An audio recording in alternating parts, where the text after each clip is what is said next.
राज्य सरकारनंच तत्वतः शेतकरी कर्जमाफी केली, परंतु प्रत्यक्षात मात्र शेतकऱ्यांच्या हातात रुपयासुद्धा मिळाला नसल्यानं शेतकरी हवालदिल झालेत आणि त्याचमुळे अहमदनगर जिल्ह्यातल्या श्रीरामपूर तालुक्यातील महांकाळ वडगाव येथे शेतीकरिता HDFC बँकेचे कर्ज घेतल्याने त्या कर्जाची परतफेड न झाल्यामुळे आणि बँकेच्या अधिकाऱ्यांनी कर्ज वसुलीसाठी त्रास दिल्यामुळे दिलीप दत्तात्रय वानखेडे वय वर्ष 46 या शेतकऱ्यांना विष प्राशन करून आपली जीवनयात्रा संपवली आहे। त्याच्या पश्चात पत्नी आणि एक मुलगा असून राज्य सरकारच्या दिरंगाईमुळे आणखीन एका शेतकऱ्याचा बळी गेलाय। सदरच्या घटनेची माहिती मिळताच शिर्डी लोकसभेचे शिवसेनेचे खासदार सदाशिव लोखंडेंनी दवाखान्यात भेट दिली असता शेतकऱ्याच्या आत्महत्येस 18 तास उलटून देखील महसूल, कृषी त्याचबरोबर पोलीस प्रशासनाचा कोणताही अधिकारी उपस्थित नसल्यानं शेतकरी आत्महत्येचे अधिकाऱ्यांना गांभीर्य नसल्यानं खासदार सदाशिव लोखंडेंनी महसूलसह कृषी त्याचबरोबर पोलीस अधिकाऱ्यांचा समाचार घेतला। या ठिकाणी शेतकऱ्यांची दुर्भाग्याने आत्महत्या होते आणि शेतकऱ्यांना मदत करावा खासदार म्हणून माझी देखील भूमिका आहे आणि शिवसेना पक्षप्रमुख उद्धव साहेबांची देखील आहे। त्या संदर्भात उद्धव साहेब 25 तारखेला दुपारी 3 वाजता फुलतांब्याला भेट देणार आहे आणि ह्या संदर्भात शेतकऱ्यांचे पूर्ण कर्जमाफी व्हावा, 7/12 करावा ही भूमिका असल्यामुळे त्या दिवशी उद्धव साहेब घोषित करेल।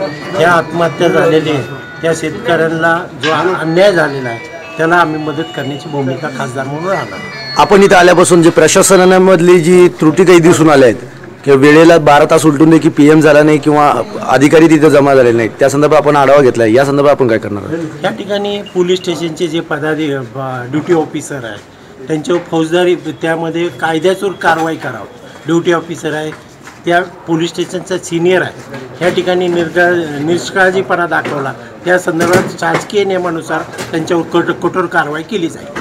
ही दुर्दैवी घटना झालेली आहे शेतकऱ्यांच्या बाबतीमध्ये।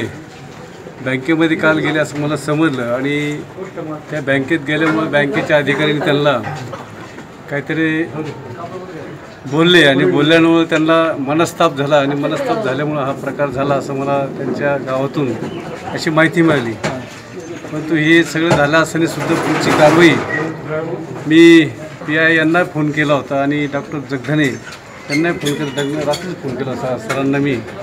त्याच्यामध्ये आपल्याला तातडीने काय मदत करता येईल ती केली पाहिजे। दुर्दैव अशा त्यामध्ये सुद्धा अधिकारी या बाबतीमध्ये दखल घेत नाही। मी त्यांचा निश्चित करतो आणि साहेब बोलते त्याप्रमाणे निश्चितपणे त्याच्यावर कारवाई झाली पाहिजे। या प्रकरणामुळे सरकारी यंत्रणेमधील त्रुटी पुन्हा एकदा चव्हाट्यावर आल्या।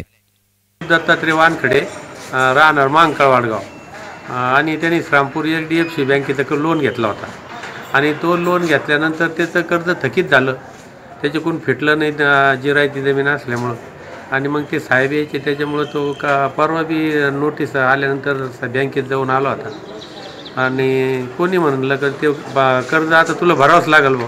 मग या दास्तीपोटी त्यांनी विष घेतला आणि आम्ही मग काही ग्रामीण भागात साधनं वेळेवर मिळत नाही म्हणून जरा उशीर झाला, पण आम्ही इथं येऊस तर आलो आणि तिथे लगेच तो एक्सपायर झाला। पोलीस प्रशासनाच्या आता पोलीस आत्ता आले एवढ्यात रात्री ना ते म्हणे संध्याकाळी डॉक्टर म्हणले का संध्याकाळी काय आपल्याला काही करता येणार नाही। मग डेड बॉडी आम्ही इथं ठेवली, रात्रभर इथं थांबलो आणि सकाळी ते पोलीस आता येऊ राहिले, आता ते पंचनामा होऊ राहिला आणि ते झाल्यानंतर आपल्याला PM करून एकंदरीत हे जरा पोर खेळत वाटू राहिला।